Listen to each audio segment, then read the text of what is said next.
Parable of the Vineyard, the gradual organization of the Church, duties of officers, union in all matters, advantageous and inevitable, political and religious growth. Discourse by Elder Orson Pratt, delivered at the Annual Conference, Salt Lake City, Sunday morning, April 7, 1878. Reported by George F. Gibbs. I will call the attention of this large assembly to the latter part of a very important and extensive parable, recorded in the Book of Mormon. The speaker read from the Book of Mormon, commencing at the 128th page.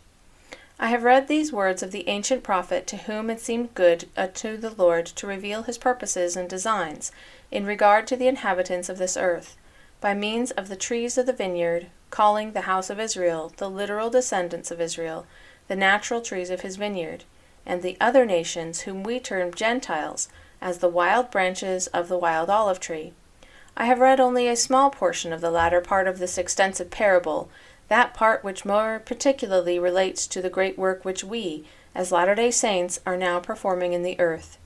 48 years ago, yesterday, after this book had been printed, making known this great parable to the people, the Church arose, consisting of only 6 individuals.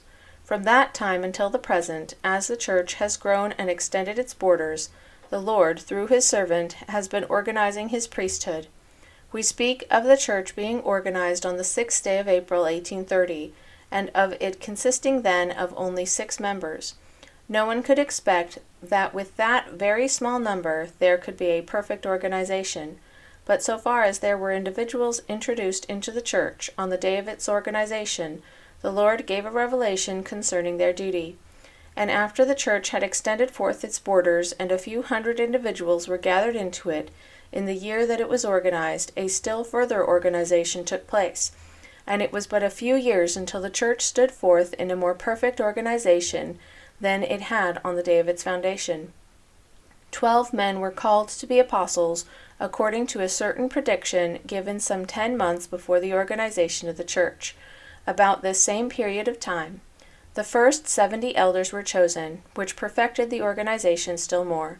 And also in those early days the high priesthood, after the order of Melchizedek, was made manifest more fully, and men were ordained to that order of priesthood. In those early days also the lesser priesthood, or the priesthood after the order of Aaron, was made manifest more perfectly in the eyes of the people. Bishops were called, and their duties defined, requiring them to manage, in conjunction with the higher authorities, the temporal concerns of the Church. This organization continued to increase and grow, and become more and more perfect, until finally temples were built to the name of the Lord. When the duties of these various councils of priesthood were, in a greater degree, made manifest before the people, the teachings were many that were imparted in those days, and a union began to exist among the saints of God, such as had not been known among the inhabitants of the earth for many long generations. After the completion of the temple at Kirtland, and this more perfect organization had been established, the saints of God began to increase and multiply to that extent that the Lord saw proper to place them in a country and land by themselves, where they could have a chance to enlarge their borders, to lengthen the cords of their habitation, to break forth on the left and on the right, and where there might be a majority in the land, and where they might have the privilege of serving the Lord their God according to the dictates of their conscience. Thus, you see, our Heavenly Father has been at work among this people, and with this people, for almost 1/2 of a century, bringing together, gathering the branches of the wild olive tree from the distant nations of the earth, and grafting them in, and making them, as it were, one body on this great western hemisphere. You may ask what great purpose the Lord has in thus organizing his people year after year. The answer is, to accomplish a very important object, namely, to make them like unto one body, that there may be a most perfect union from the highest officer in the Church down to the lowest member, that there may be no disunion, no division of feeling or sentiment in regard to the doctrine or ordinances or in any of the principles pertaining to the gospel of the Son of God, and that there may be no division in our political ideas and sentiments, but that a perfect oneness may exist in the heart of every male and female, from the gray-headed old man down to the little child, that one feeling and one spirit may pervade the whole body, that they may be equal and bring forth the natural fruit again. That is the object, That is the reason why you behold the organization such as now exists throughout all these mountain regions. When has the Church from its commencement exhibited that we now behold in all parts of the land? Stakes of Zion having jurisdiction over every branch in the Church in these mountains, and over every family and every individual. And every one of these stakes has its presiding officer with 2 counselors, and is also composed of a number of wards over which bishops with their counselors are appointed to preside. What is the duty of the presiding officers of these stakes? To see that all things under their watch care are conducted according to the order of God, to look to the spiritual concerns first that pertain to their stake, and to see that the high priests, the 70s, the elders, the priests, the teachers, and the deacons are all doing their respective duties according to the requirements of the Most High. And then they act as the presiding authority and power over the bishops that may be in the several wards of their stakes, seeing also that they are in the performance of their duty in relation to temporal matters. And then all the other authorities under these presiding officers of stakes are to see that those under their immediate watch care are performing their duties according to the laws of heaven which have been revealed for their guidance. When all things are in proper working order, and when every bishop is living his religion and has the spirit of his bishopric resting upon him, and he fully understands the nature of his duties, everything in regard to temporal affairs will move like clockwork, and there will be no running down, as it were, of the clock, no deranging of the machinery, but every part will fulfill that which is required of it in relation to its particular calling. And all these various quorums of priesthood will strive to stir up the people to a oneness in regard to spiritual things. Thus we keep spiritual and temporal things running parallel to each other, connected more or less together, so that the whole church becomes like one body. They become equal, and the root and the top thereof is equal, indicating, when these are carried out strictly, that the branches will not have power to overrun and grow beyond the strength of the root, neither would the roots have power to outgrow the branches. The husbandmen trimmed up the trees of the vineyard, and they pruned them, or in other words, the servants of the Lord teach the people and instruct them, so that they may become one in all things. What? Become one in our views in regard to politics? Why not? One may say, if you undertake to carry out such views of union in regard to political affairs, you will all vote the same ticket. There will be no division nor disunion throughout all the church organization. And would not such a state of things be antagonistic to the genius of our American government? Wherein I would ask, would it be contrary? Is there any principle connected with our government that would forbid us, as a people, becoming so united? Does the Constitution of our country, in any one particular, prohibit American citizens from uniting and casting a solid vote in favor of any eligible candidate who may be regularly nominated, say for the position of President of the United States? I know of no such restriction. There is none. Supposing, then, that all the states of this Union at the next general election should, without one dissenting vote, conclude in their own minds to vote for one and the same individual, making him our President, what part or portion of the Constitution of our country would be violated by such a united effort? None whatever, because it is the privilege of the people to unite or divide as they may choose, there being no compulsion one way or the other, which is calculated to produce the greatest good, union throughout all the states, concentrated not only upon the President, but upon the governors, and all of our political officers, or disunion and party strife. Everybody would certainly agree with me in saying that union in such matters would be the best calculated to promote the interest and common good of our government and people, that to be without a single dissenting voice in our election affairs from Maine to Texas, from the Atlantic to the Pacific, all concentrating themselves upon the officers they want, and then vote for them unanimously, would be carrying out the form of the American government in its perfection.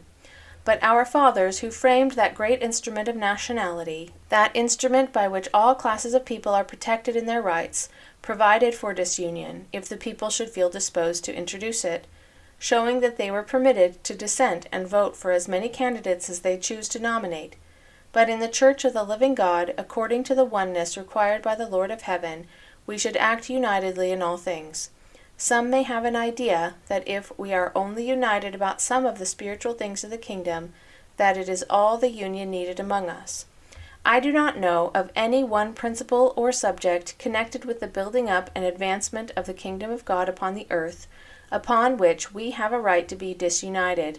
The law of God is of such a nature, when complied with strictly, and to unite us not only in the first principles of the gospel, faith, repentance, and baptism, and confirmation, and upon doctrine and spiritual things generally, but also in regard to the cultivation of the earth, the raising of flocks and herds, manufacturing, and all kinds of mechanical business, and also with regard to our political affairs, and everything with which we have to do here in this temporal probation. There are some great political parties very much united, and how diligently they strive to make themselves still more united. The Republican and Democratic parties vie with each other in their efforts to elicit the sympathy of a majority of the people, in order to become the dominant party. Hence, the greater number of political agents that go forth throughout the country, stump speeching, as well as other means that are resorted to for this purpose. Is there anything in the Constitution of our country forbidding them from striving to bring about disunion? No, not in the least. Neither is there anything written which forbids the Methodists, the Baptists, the Presbyterians, or any other religious society throughout the confines of this great republic from striving with all their might to vote with one heart and one mind, both in regard to their political and their church affairs. That is what we are striving to do. We are laboring in faith and with much assurance that the day will dawn upon Israel, that this people will attain to a perfect oneness, so much so that not a dissenting voice will be heard or raised, in regard to things religious or secular, from one end of the territory to the other. This union exists in the eternal worlds. If you should dwell there for a period of 10 million of ages, you would see no dissension among those who dwell in yonder celestial worlds. If the affairs of a celestial world were divided into different departments, calling one political and another religious, and so on, you would find the whole body, both religious and political, vote for the same ticket. If I may be allowed the expression, they would be agreed of one heart and one mind. This oneness among the people of God must be attained in this world, in order that his purposes may be brought about respecting man and the earth on which he lives.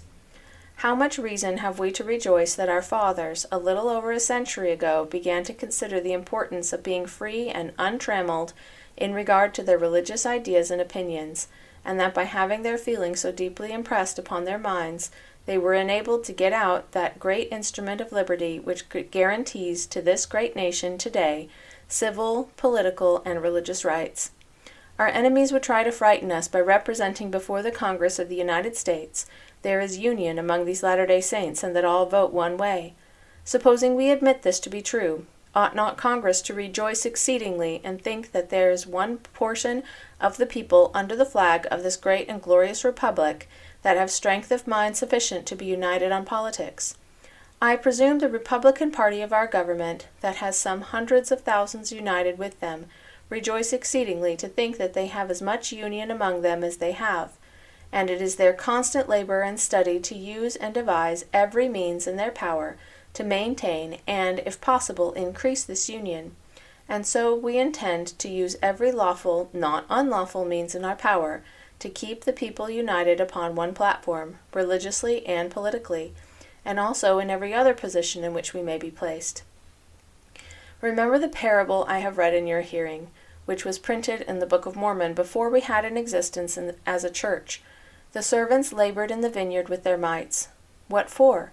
To prune up the trees, to graft them into their proper place, that they may be brought forth that fruit which was most precious to the Lord from the beginning, and the fruit become like unto one body, and the roots and the top thereof were equal, and the blessings of the Most High began to be made manifest upon the fruits of the vineyard, and they began to grow and extend themselves, their branches spreading upon the face of the whole earth. What will be the final result of all this? I will answer in the words of Daniel the prophet, I beheld until the kingdom and the greatness of the kingdom under the whole heaven was given unto the saints of the Most High. And what became of the other kingdoms, empires, republics, and governments generally instituted by men? I will again answer you in the words of the same prophet. They became like the chaff of the summer threshing floors, and the wind carried them away, that no place was found for them. Amen.